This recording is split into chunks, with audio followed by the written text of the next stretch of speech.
네, 임성근 증인. 아까 그 골프장 얘기가 잠깐 나왔었는데 그 골프장에 다른 사람 이름으로 골프를 치러 갈 수 있나요?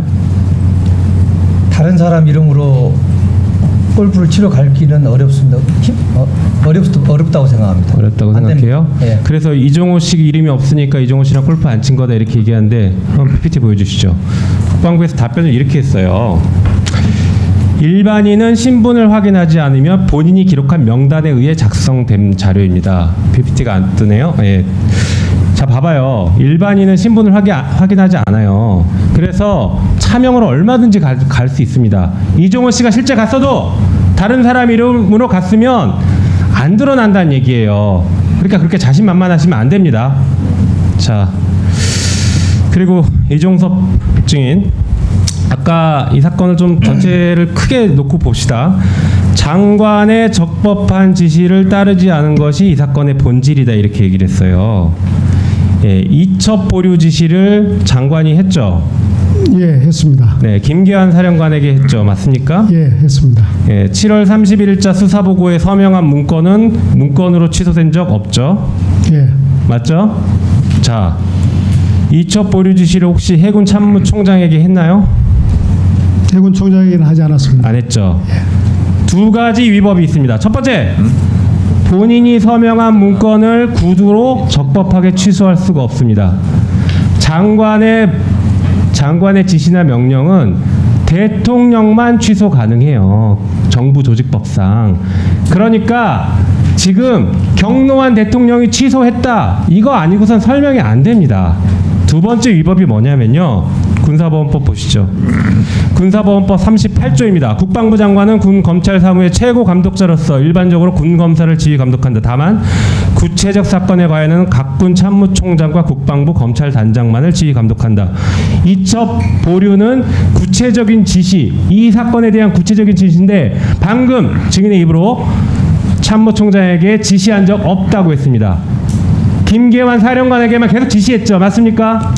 제가 법률 전문가는 아니지만 맞는지 아닌지 팩트만 얘기하세요. 지금 제시하신 이 38조는 수사와 증인. 관련된 내용을 알고 있습니다. 증인. 근데 이첩 보류 지시는 수사 증인. 행위가 아니고 증인. 행정행위입니다. 예. 위원장님, 제가 지금 팩트만 묻고 있지 않습니까? 예, 평가는 말씀하십시오. 평가는 제가 하고 국민들이 할 거예요. 예.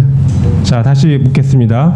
이첩 보류 지시 해군 참모총장에게 한 적 없죠? 없습니다. 네, 오로지 김계환 사령관에게만 했습니다. 예, 그렇습니다. 맞습니다. 예, 맞습니다. 네, 그게 바로 위법한 이첩 보류 지시라는 거예요. 제가 군사법원법을 어겼다는 거예요. 장관의 그렇지 않습니다. 위법한 지시에 불복하는 게 왜 항명입니까? 당연히 위법이니까. 제가 이첩 보류 지시가 그 적법하다는 것은 제 판단이 아니고 명령을 제 판단이 아니고요. 받지 않는 게 맞죠. 이종섭 증인은 전문가들 의견입니다. 제 얘기 질문 들으세요. 질문 발언만 하세요. 김계환 질문할 때. 사령관에게만 이첩 보류 지시했다는 건 명확한 팩트이고 참모총장에게 한 적이 없어서 군사법원법 38조를 명확하게 어긴 위법은 장관에게 있습니다. 자, 그리고 박경훈 단장, 박경훈 조사단장 조사본부장 잠깐 나오시죠. 나오시는 동안 장관에게 한 번 더 물을게요. 대통령이 격려한 적 없다고 했죠? 예, 그런 기억 없습니다. 예. 네, 대통령이 장관을 질책한 적도 없죠? 질책성 당부 말씀은 최초에 보고했을 때 대통령이 질책한 적 사고가 있습니까 발생했을 없습니까? 때 그때 있었습니다. 뭐라고 했어요? 그때에 뭐 군 작전관이 이렇게 희생을 하면서까지 해야 되느냐 그런 질책성 당부는 네, 말씀이죠. 그래서 철저하게 수사 지시했나요 혹시? 그런 지시는 안 했어요? 제가 지시했느냐고 물으시는 겁니까? 대통령이.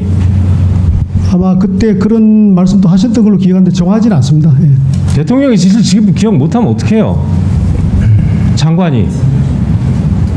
이게 언제적이 아니라 이렇게 중요한 걸 대통령의 지시를 기억도 못하고 그러니까 아마- 지금 경로했는지도 모르고 예. 전화가 누가 했는지도 지금 모르고 있고 그런 거 아닙니까? 자, 박경훈 조사본부장. 자, 수사를 국방부에서 다시 재수사를 하면서 혹시 외압 받았어요? 이런 얘기를 한 것 같아요. 박정훈 대령이랑 전화 통화해서 너 때문에 군사경찰 전체가 위태롭게 됐다. 현명하게 대처하자 이렇게 얘기를 했다라고 하는데 이게 맞아요?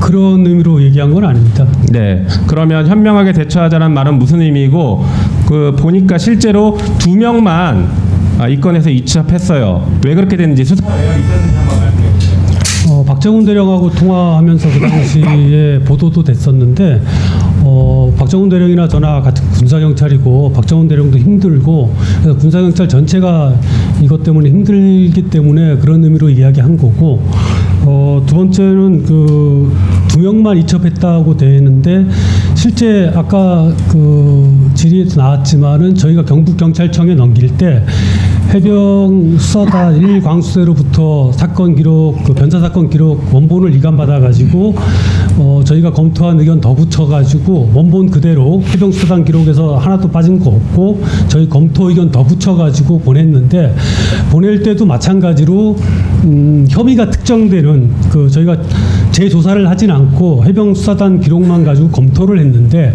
검토하면서 기록상으로 혐의가 명확하게 나오는 대대장 2명에 대해서는 혐의를 특정하고 저희 TF 요원들이 기록 검토하는 와중에 특정은 못하지만은 경찰이 수사를 계속적으로 이어갈 필요가 있는 인원은 저희는 4명으로 봤습니다. 거기에 사단장, 여단장, 그다음에 본부중대장, 현장 통제 간부, 조장, 중사까지 포함해서 이 사람들이 경찰의 수사를 더 해야 되는 사유에 대해서는 저희가 한 29페이지 정도 되는 수사보고도 작성해서 상세히 구체적인 개별적으로 필요한 사유에 대해서 적어서 경찰로 이첩을 했습니다. 왜 공수처에 안 보냈습니까? 어떤 거에 대해서 말입니까? 공수처의 말입니까? 사단장의 직권남용 공수처 직권남용도 저희가 수사권이 있는 게 아니고 경찰이 수사를 할 건데 수사를 직접 해서 경찰이 직권남용이 된다면은 공처로 보낼 거고 업무상 과실치사죄는 공처 이첩 대상은 아닌 걸로 알고 있습니다. 자, 정리해 주세요. 저희가 수사를 직접 하지는 않았습니다. 네. 검토만 했지. 잘 들었습니다.